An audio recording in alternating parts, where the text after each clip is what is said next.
বলো। আপনার আসল প্রবলেমটা কোথায় জানেন? আবার কি প্রবলেম? আপনার চোখে। কম আলোয় পড়ে পড়ে চোখটা তো একদম 12টা বাজিয়ে ফেলেছেন। কি পড়েন এত? আরে বাবা, না পড়লে বুঝবো কি করে যে কোন বইটা ছাপবো আর ছাপবো না? আপনি কি পাবলিশার? হ্যাঁ, ওই লোকে বলে প্রকাশক। বাবা, তার মানে তো আপনাকে অনেক বই পড়তে হয়। অনেক রকম বই পড়তে হয়। তা আমি বলি, তুমি একটা কাজ করো, তুমি একটা বই লিখে ফেলো তো। বাড়িতে বসে রোগ সারাবার সহজ উপায়। আমি চেপে দেবো, বেশ লাভ হবে কিন্তু। বই গেছে আমার ওরকম উল্টো পাল্টা আজে বাজে বই লিখতে। সবাই যদি বাড়িতে বসে অসুখ সারায়, তাহলে আমি এত কষ্ট করে ডাক্তারি পড়লাম কেন? আজ আমার ছুটি হয়ে গেল পাবলিশার মশাই। আরে দুলাল বাবু নমস্কার, ভালো ভালো। চললাম বাড়ি মেয়ের সঙ্গে। ও আচ্ছা আচ্ছা। আপনিও তাড়াতাড়ি সুস্থ হয়ে উঠুন। হ্যাঁ, আবার পরে দেখা হবে। হ্যাঁ, নমস্কার। নমস্কার। দেখো বাবা, যত্ন নিও। নমস্কার ম্যাডাম। শরীরের কিন্তু ভালো করে যত্ন নেবেন।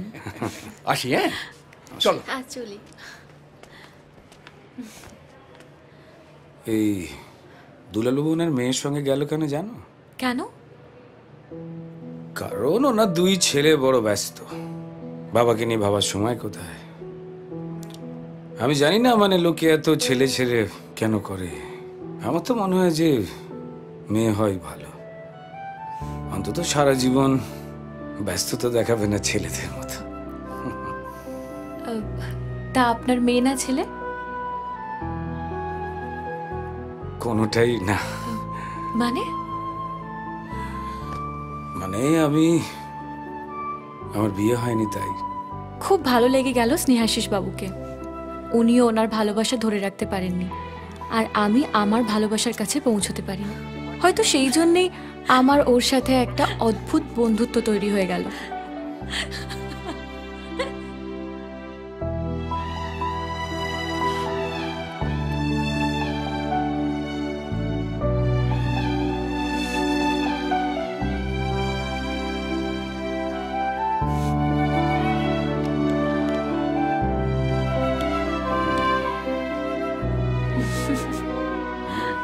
সাবধানে থাকবেন, আর যে ওষুধগুলো বললাম সেগুলো মনে করে নেবেন।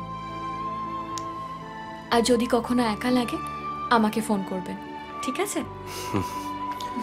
তাই হাসপাতালে বুঝলে ভালো চিকিৎসা হয় জানতাম, কিন্তু ভালো বন্ধু পাওয়া যায় সেটা জানতাম না। পাগলি, চলি আমি। 22 নম্বরের ওই বন্ধুকে নিয়ে আমি এতই ব্যস্ত ছিলাম যে 32 নম্বর বেডের দিকে তাকাইনি ভালো করে, কিন্তু চোখ পড়লো একদিন। ঠিক আছে, হ্যাঁ, আর যদি কিছু লাগে নিশ্চয়ই বলবো। ওকে, by.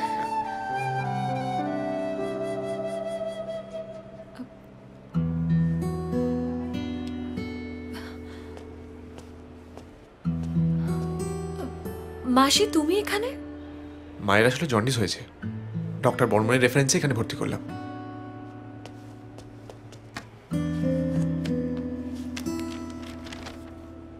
O my god, bilirubin 10। ও বাবা, ছোট ডাক্তার চেয়ে। ছোট ডাক্তার এখন বড় হয়ে গেছে মাসি, কিন্তু তুমি কোনো চিন্তা করো না। আজ থেকে তোমার সব দায়িত্ব আমার। আমি নিজের হাতে তোমার চিকিৎসা করব। তোকে ছাড়া চলে না, রাতে রাতে ঢলে না, কোনো কথা বলে